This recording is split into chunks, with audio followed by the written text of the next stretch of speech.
여러분 안녕하십니까? 마라나타 성경연구에 오신 여러분 모두 환영합니다. 오늘은 그 두 번째 시간이 됐습니다. 나의 인생, 나의 행복, 이런 제목으로 하나님의 말씀을 보겠습니다. 나의 인생, 나의 행복. 누구나 자기 인생을 갖고 있습니다. 정말 세상에서 가장 소중한 것이 자기 인생입니다. 아름답게 만들고 싶고 행복하게 만들고 싶을 것입니다. 그러나 그것이 마음대로 되지 않지요. 어떻게 우리가 우리에게 한 번 주어진 그 인생을 행복하게 만들 수 있을까요? 어떤 어려움과 시련이 닥쳐와도 뚫고 나갈 수 있는 그러한 힘과 지혜가 있다면 그 사람은 자기 인생을 아름답게 가꿀 수가 있을 것입니다. 오늘 그 말씀을 함께 보도록 하겠습니다.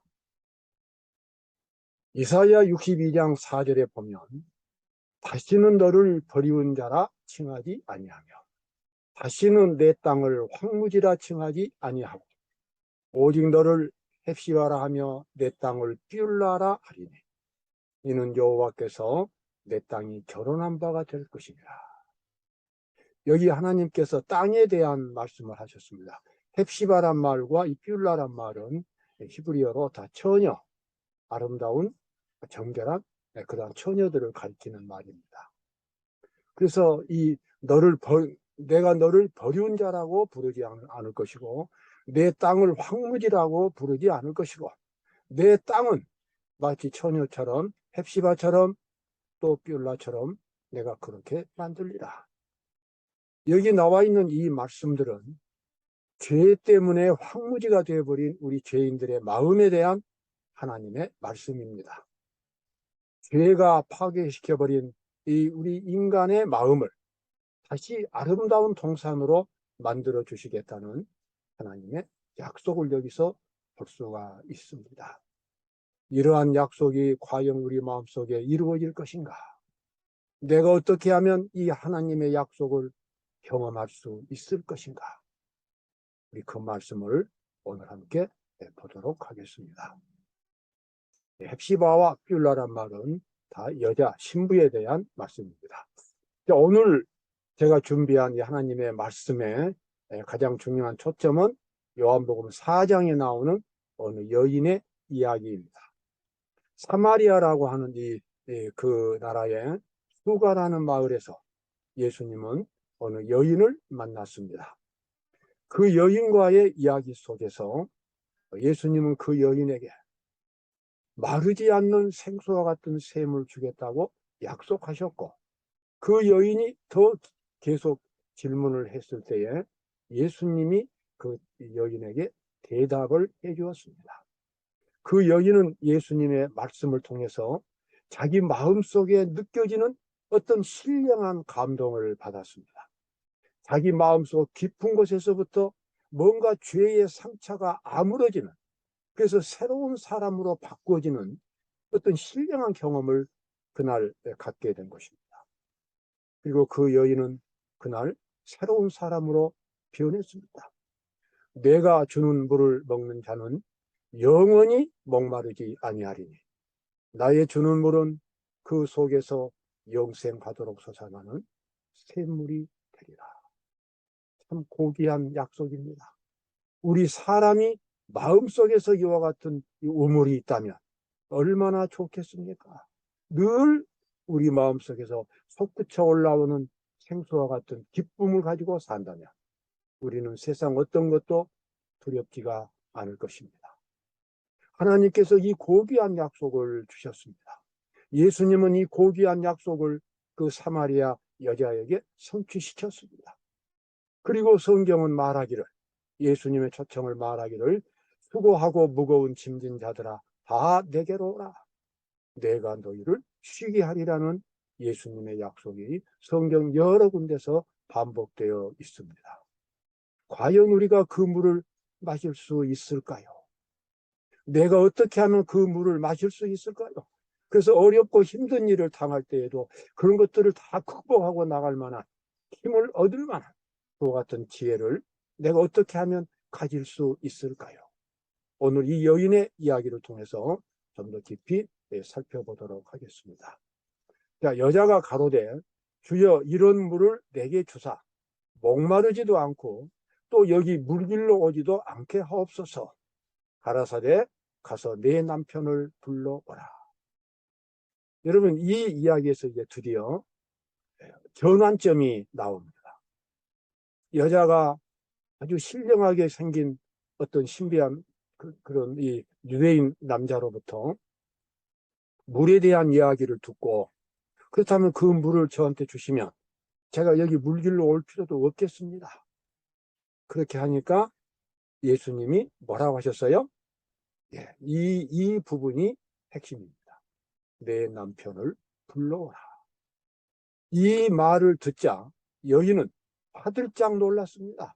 그래서 얼른 대답하기를 나는 남편이 없습니다. 그때 예수님의 대답은 내가 남편 5이 있었으나 지금 있는 사람은 내 남편이 아니니 내가 남편이 없다고 하는 말이 옳은 말이다. 그 여인은 큰 충격을 받았습니다. 자기 과거 역사를 다 볼 뿐만 아니라 자기 마음속의 내부까지도 다 들여다보는 한 신령한 분을 그날 우물가에서 이 여인이 만난 것입니다. 정말 그것은 놀라운 일이었습니다. 자기 마음속 가장 깊은 것까지 들여다보는 분이었어요. 어떻게 해서 그 여자가 남편 5명을 거쳤는지는 모릅니다. 남편으로부터 다 버림을 받았는지 자기가 남편을 버렸는지, 그러나 그 인생살이가 결코 그렇게 편안한 삶은 살아오지 않았습니다. 고달프고 힘든 생활을 살아온 것은 분명한 것입니다. 정말 예수님이 주시는 그런 생수와 같은 기쁨만 있다면 이 여인은 정말 마시고 싶은 그런 마음이었습니다. 그래서 얼른 거짓말을 했지만, 그러나 예수님은 그 여인에게 참 그 예수님의 말씀에서 여인은 자기의 그 험난한 과거를 들여다보면서도 그것을 용서해 주시는 한 구세주의 모습을 그날 거기서 본 것입니다. 자기의 모든 것을 다 들여다보시는 이분, 도대체 어떤 능력을 갖고 계실까? 이분이 만약에 생수와 같은 기쁨을 주신다면 그것은 사실이겠구나. 그래서 더 계속해서 질문을 했어요. 그때 예수님의 대답은 매우 중요한 질문을 했습니다. 여기서 이제 우리가 어떻게 예수님을 만날 수 있는가? 어떻게 죄인이 예수님을 만나서 이 여인처럼 생수와 같은 기쁨을 맛볼 수 있는가? 여기에 그 관건이 나옵니다. 아버지께서는, 자, 예수님의 말씀입니다. 아버지께서는 이렇게 자기에게 예배하는 자들을 찾으시느니라. 하나님은 영이시니 예배하는 자가 신령과 진정으로 예배할지니라. 여기 예수님이 아주 중요한 2가지 단어를 쓰셨어요. 신령과 진정입니다. 여기서 예배한다고 하는 것은 단순히 교회에서 예배 드리는 것이 아니라 신앙생활 전체를 가리키는 단어입니다. 생활 전체가 다 신령한 하나님의 능력으로 채워질 수 있는 그런 비결을 말씀하셨어요. 예수님이 말씀하신 이 2가지를 우리가 깊이 기억을 해야 합니다. 그래야 우리가 예수님을 개인적으로 만나고 마음의 생수와 같은 기쁨을 맛볼 수 있어요. 그 2가지, 첫째는 뭐냐면 신령입니다. 신령. 이것은 이 스피릿, 영, 이것은 눈에 보이지 않는, 인간의 능력이 미치지 못하는 하나님의 영역 속에 속하는 그런 신령한 영역을 가리킵니다. 물론 가장 가까이서 해석한다면 성령 하나님이시지만, 성령 하나님의 능력이 역사하는 하나님의 모든 영적인 능력, 하나님이 우리 죄인들을 위해서 준비하신 천국, 그리고 우리에게 공급해 주시는 모든 능력들, 이러한 것들이 다 신령이란 말로 표현되어 있습니다. 하나님은 이 모든 것을 우리 죄인들을 위해서 준비해 놓으신 것입니다. 그 다음에 이제 2번째로 여기서 진정이란 말이 나옵니다. 여러분, 여기서 진정이 무엇일까요?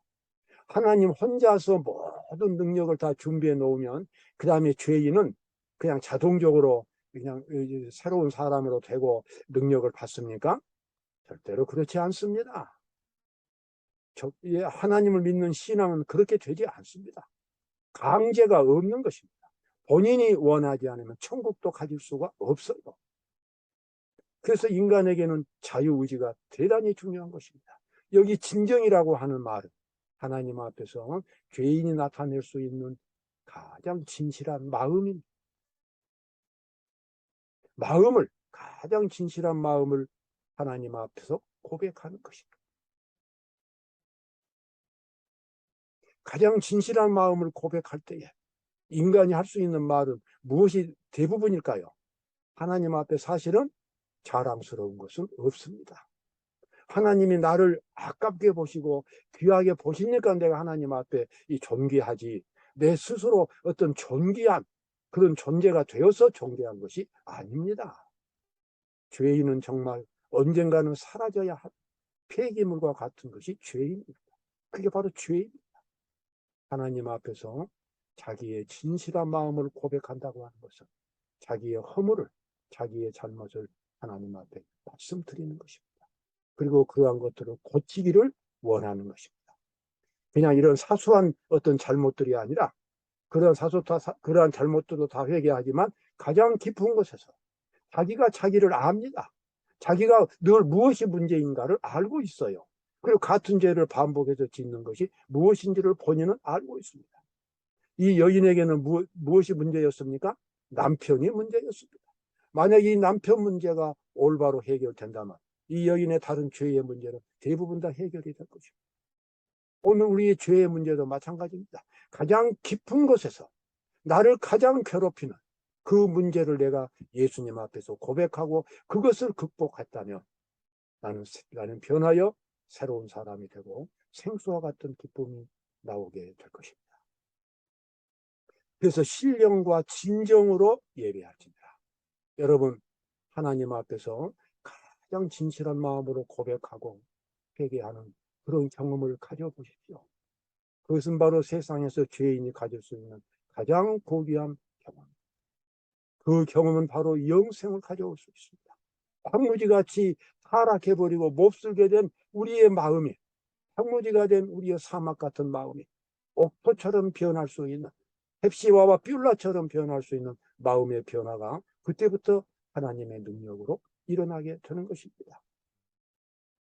얼마나 많은 사람들이 그런 경험을 가졌는지 모릅니다.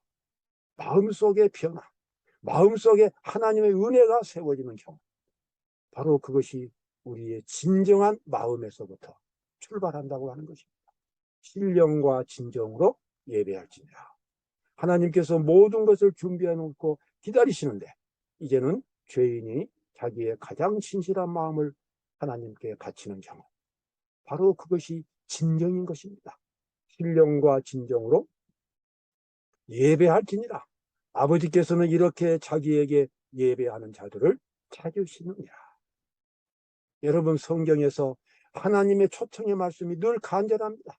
너희가 전심으로 나를 찾고 찾으면 나를 만나리라. 너희가 기도하면 내가 들을 것이요 내가 너희에게 찾아오리라. 우리에게 진실한 마음이 없어서 하나님 앞에 나가지 않아서 그런 경험을 못 갖지, 우리가 진실한 마음으로 하나님 앞에 나가기만 하면 어느 때고 우리는 하나님의 감동을 받을 수 있습니다. 너무 바빠서, 너무 아는 것이 많아서, 어떤 때는 참 심지어 하나님 앞에서 어떤 자존심을 세우느라 자기의 죄를 회개하지 않는 경우가 많습니다. 여러분, 그것은 결코 현명한 일이 아닌 것입니다. 신령은 성령 하나님을 가리키고 진정은 죄인의 진실한 마음의 고백을 가리키겠습니다. 성경에는 하나님의 궁전을 본 사람들은 거기서 늘 생수와 같은 강물을 보았습니다. 하나님의 보좌 앞에 생수의 강이 흐르는 것입니다. 여러분, 하나님 앞에 흐르는 그 생수의 강이 지금 우리에게 무슨 상관이 있습니까? 하늘에 가서 맛봐야 되겠습니까? 여러분, 그렇지 않습니다. 하늘에 있는 그 생수는 하늘에서도 흐르지만 우리 마음속에, 죄인들의 마음속에 흘러갈 수 있는 은혜의 강물을 상징적으로 표현하고 있는 것입니다. 예수님이 말씀하신 생수와 같은 기쁨이 죄인의 마음속에 흘러갈 수 있도록 하나님께서는 생수의 강을 하늘에 준비해 놓으셨습니다. 이 강물이 이르는 곳마다 번성하는 모든 생물이 살고, 이 물이 흘러 들어가므로 이 강이 이르는 각처에 모든 것이 살 것이며. 아멘. 여러분, 우리가 비록 죄인으로 태어났지만 우리는 쓸모없는, 그저 부질없는, 그저 한바탕 살다가 사라져버리는 그런 죄인으로 죽을 필요가 없습니다. 하나님께서 독생자를 보내주셨고 우리를 구원해 주셨기 때문입니다. 우리는 그런 하나님을 만날 수 있고 변화받을 수 있습니다. 자아가 그리스도 안에서 그분과 하나가 될 때 사랑은 자연스럽게 솟아난다. 다른 사람을 돕고자 하는 정신이 계속 솟아날 때 그리스도인의 품성은 만들어진다. 여러분, 이 기독교의 본질은 뭡니까? 그것은 사랑인 것입니다. 아름다운 사랑, 아무리 연구해도 다 바닥이 없는 그 아름다운 사랑이 바로 우리 기독교의 본질입니다. 하나님 종교의 본질입니다. 왜 그럴까요? 하나님의 본질이 바로 사랑이기 때문에 그런 것입니다. 하나님의 본질이 사랑이니까 하나님께서 하시는 모든 말씀이 다 사랑입니다. 하나님께서 하시는 모든 행동이 다 사랑이고 모든 약속이 다 사랑인 것입니다. 우리는 하나님에게서 사랑을 배웁니다. 그리고 그 사랑을 다른 사람에게 흘려보냅니다. 그분의 사랑은 너무도 깊고 높고 충만해서 사방으로 퍼져나간다. 그리스도의 사랑은 아무것도 할 수 없는 영혼들을 그 굴레에서 해방시켜 준다. 아멘. 내가 다른 사람한테 사랑을 베풀지 못할 때에, 용서하지 않을 때에 내 스스로 속박에 갇혀 있지만, 내가 다른 사람을 진정으로 사랑한다면, 그 사람들의 모든 사람들을 내가 용서한다면 우리는 그 속박에서 벗어날 수 있습니다. 사랑은 우리를 진정으로 자유롭게 만들어 줍니다. 주님께서 말씀하셨죠. 누가복음 17장에서요. 하나님의 나라는 볼 수 있게 임하는 것이 아니고 또 여기 있다 저기 있다고도 못하리니 하나님의 나라는 너희 안에 있느니라. 하나님의 나라가 우리 마음속에 건설될 수 있습니다. 하나님의 진리를 사람들은 어떤 도를 튼다거나 어떤 심오한 진리를 깨닫는다거나 어떤 머리로서 깨닫는 그렇게 찾는 사람들이 많이 있지만, 그러나 하나님의 나라는 우리 마음속에서 건설될 수 있습니다. 내가 진정한 마음으로 하나님을 찾는다면 영이신 하나님께서, 신령이신 하나님께서 우리 마음속에 하나님의 왕국을 만들어 주십니다. 하나님의 음성이 들리고 하나님의 사랑이 느껴지고 하나님의 감동이 또 가해지고 하나님의 능력이 우리 속에 역사하는 그런 조그마한 천국이 우리 마음속에서 건설하게 될 것입니다. 인간의 모든 올바른 갈망은 그리스도로부터 온다. 그분만이 우리로 하여금 죄를 미워하도록 만들어준다. 죄를 미워하고 의를 사랑하는 그런 새로운 사람으로 만들어 주시는 것이 우리 예수님의 사명입니다. 여러분이 예수님의 고귀한 사명, 하나님이 세상을 이처럼 사랑하사 독생자를 주신 이 고귀한 사명을 여러분의 인생에서도 그것을 꼭 경험하게 되시기를 바랍니다. 한 번밖에 없는 나의 인생, 그것은 바로 나의 행복이 되어야 하겠습니다. 여러분 감사합니다. 오늘 두 번째 시간 여러분들과 함께 하나님의 말씀을 나누어 보았습니다. 오늘의 내용 중에서 더 알고 싶은 내용이 있으시면 댓글로 달아주시면 제가 답변을 드리도록 하겠습니다. 다음 방송은 이번